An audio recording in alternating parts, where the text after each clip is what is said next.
வணக்கம். இன்றைக்கி நம்ம பார்க்க போகிற சமையல் ஒரு சூப்பரான கத்திரிக்காய் தக்காளி தொக்கு எப்படி செய்யலாங்கிறத பார்க்கலாம். சாதத்தில் போட்டு பசங்க சாப்பிட்றதுக்கு சூப்பராக இருக்கும். இட்லிக்கெலாம் கூட நீங்கள் தொட்டு சாப்பிடலாம். இட்லி, தோசை, ஊத்தப்பம், சப்பாத்தி எல்லாத்துக்குமே சூப்பராக இருக்கும். வாங்க அதை எப்படி செய்யலாங்கிறத பார்க்கலாம். ஒரு கடாயை எடுத்துக்கலாம். தேவையான அளவுக்கு எண்ணெய் சேர்த்துக்கலாம். நல்லெண்ணெய் சேர்த்துக்கோங்க, அப்போ தான் நல்லாயிருக்கும். எண்ணெய் சூடானதும் ஒரு டீஸ்பூன் கடுகு சேர்த்துக்கலாம்.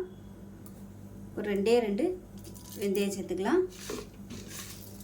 கருவேப்பிலையில் சேர்த்துக்கலாம். இப்போ பாருங்கள், கருவேப்பிலை நல்லா பொரிய ஆரம்பிச்சிருச்சு. இப்போ இந்த ஸ்டேஜில் பொடியாக நறுக்குன பூண்டு சேர்த்துக்கலாம். இது கூடவே ஒரு 4 பச்சை மிளகாயை பொடியாக கட் பண்ணி வச்சுருக்கேன், அதையும் சேர்த்துக்கலாம்.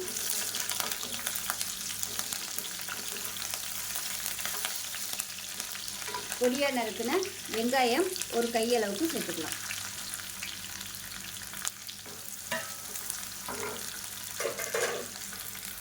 இப்போ உப்பு சேர்த்துக்கலாம்.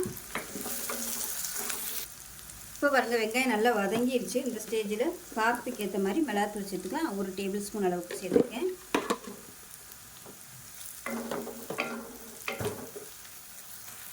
கால் டீஸ்பூன் மஞ்சள் சேர்த்துக்கலாம். இது எல்லாத்தையுமே நல்லா வதக்கியாச்சு. இந்த ஸ்டேஜில் ஒரு 3 தக்காளி மிக்சியில் அடித்து வச்சுருக்கிறேன். நீங்கள் பொடியாக நறுக்கி சேர்க்குறதுனாலும் சேர்த்துக்கோங்க. இப்போ தான் சேர்த்துக்கலாம்.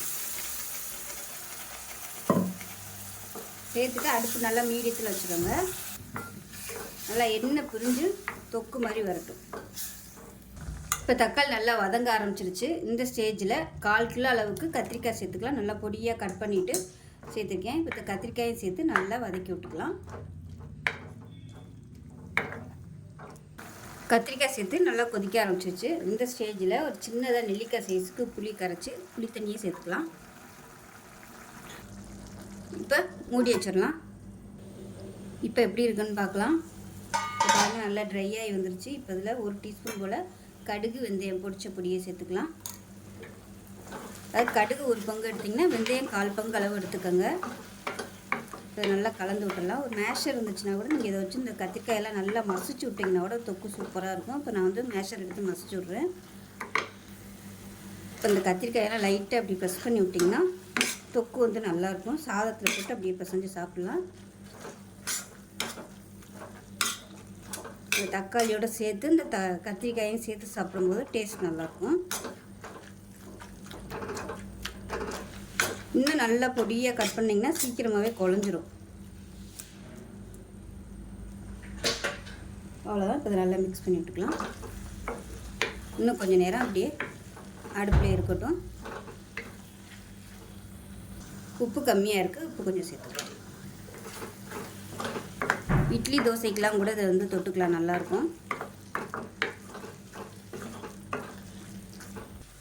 இப்போ நல்லா மிக்ஸ் பண்ணியாச்சு. அவ்வளோதான், சூப்பரான கத்திரிக்காய் தக்காளி தொக்கு ரெடி ஆயிடுச்சு.